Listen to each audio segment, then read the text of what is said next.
इतिहास की किताबों में 1857 के भारत विद्रोह के कई किस्से दर्ज हैं, लेकिन बहुत कम लोग जानते हैं कि अंग्रेजों के खिलाफ पहला सैनिक विद्रोह नहीं था। इससे पहले 50 साल पहले वेलोर में बड़ी तादाद में भारतीय सैनिकों ने हुकूमत के खिलाफ हथियार उठाए थे। पूरी घटना में करीब 200 अंग्रेज मारे गए और जख्मी हुए।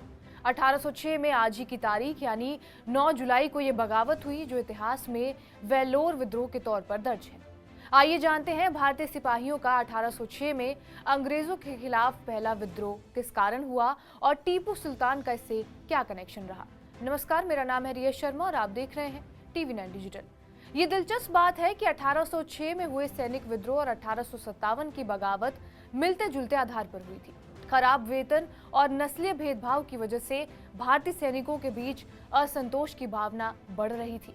सैनिकों का गुस्सा तब फूट पड़ा जब खबर फैल गई कि नई राइफल के कारतूसों में सूअर और गाय की चर्बी लगी हुई थी। ये मुसलमानों और हिंदुओं दोनों के लिए अपमानजनक था।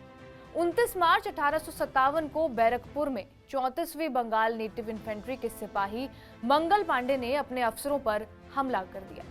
वेलोर विद्रोह की शुरुआत भी ब्रिटिश हुकूमत के मनमाने नियमों से ही शुरू हुई थी। दरअसल उस समय सिपाहियों के लिए नया ड्रेस कोड आया था।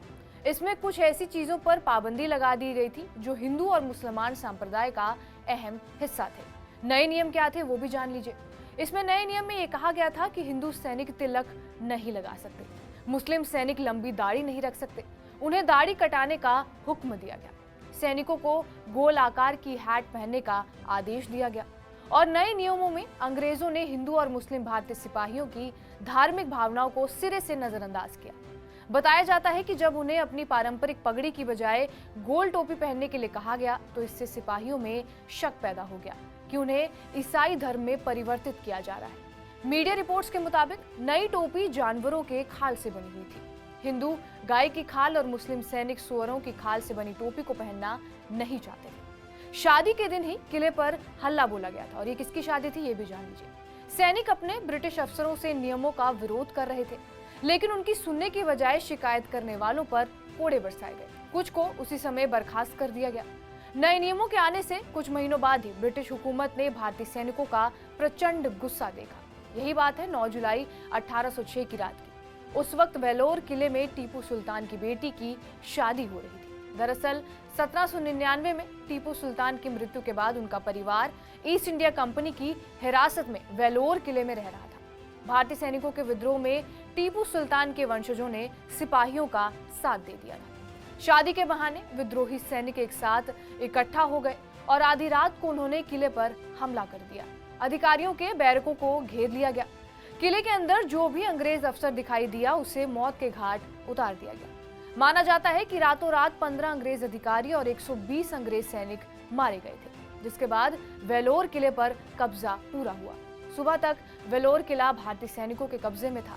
उन्होंने टीपू सुल्तान के बेटे फतेह हैदर को अपना राजा घोषित किया। साथ ही किले पर मैसूर सल्तनत का झंडा भी फहराया।